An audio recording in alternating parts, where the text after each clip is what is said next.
চট্টগ্রামের হামজারবাগ এলাকায় এক প্রবাসী দেশে ফিরে স্থানীয় যুবককে হত্যা করেছে। নিহত হাসিবুল ইসলামের সঙ্গে প্রবাসী জাহিদুল ইসলামের স্ত্রীর পরকীয়া সম্পর্কের জেরে এই ঘটনা ঘটেছে। অভিযোগ অনুযায়ী প্রায় ১ মাস আগে জাহিদুলের স্ত্রী হাসিবের সঙ্গে পালিয়ে বিয়ে করেন। বিষয়টি জানতে পেরে জাহিদুল দেশে এসে ক্ষুব্ধ হয়ে হাসিবকে গলা কেটে হত্যা করেন এবং লাশ নালায় ফেলে পালিয়ে যান।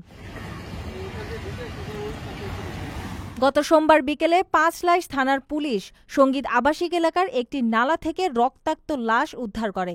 নিহত হাসিব আতুরার ডিপোর জাঙ্গালপাড়া এলাকার মৃত নুরুল ইসলামের ছেলে। নিহতের ভাই মোহাম্মদ সাইফ জাহিদুল ইসলামের নামে মামলা করেছেন।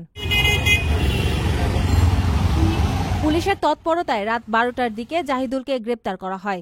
পাঁচলাইশ থানার সেকেন্ড অফিসার নুরুল আফসার জানিয়েছেন, প্রাথমিক অনুসন্ধানে জানা গেছে প্রবাসীর স্ত্রী তালাকনামা পাঠানোর পর জাহিদুল দেশে ফিরে স্ত্রীকে ফিরিয়ে আনার চেষ্টা করেছিলেন। ওসি মোহাম্মদ সুলাইমান জানান, জাহিদুল হাসিবকে সঙ্গীত আবাসিক এলাকায় ডেকে নিয়ে গিয়ে ছুরিকাঘাত ও গলা কেটে হত্যা করেছেন।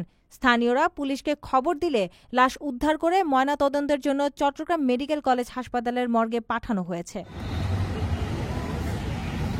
প্রিয় প্রবাসী, আমরা যারা প্রবাসে কাজ করি, পরিশ্রম করি, আমরা সবাই চাই দেশে একটা ঠিকানা হোক, কিন্তু ভয় পাই প্রতারণা হবে কিনা, নিরাপদ কিনা, টাকাটা হারাবে না তো।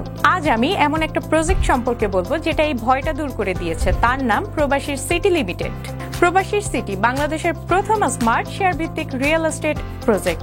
মানে আপনি মাত্র ৫ লাখ টাকা বিনিয়োগে ১% শেয়ার কিনতে পারবেন আর ৫ বছরে পাবেন দ্বিগুণের বেশি হালাল মুনাফা। তাহলে আর অপেক্ষা কেন? এখনই যোগাযোগ করুন স্ক্রিনে দেওয়া নাম্বারে। প্রবাসী সিটি লিমিটেড প্রবাসী হেলিকপ্টারের একটি অঙ্গ প্রতিষ্ঠান।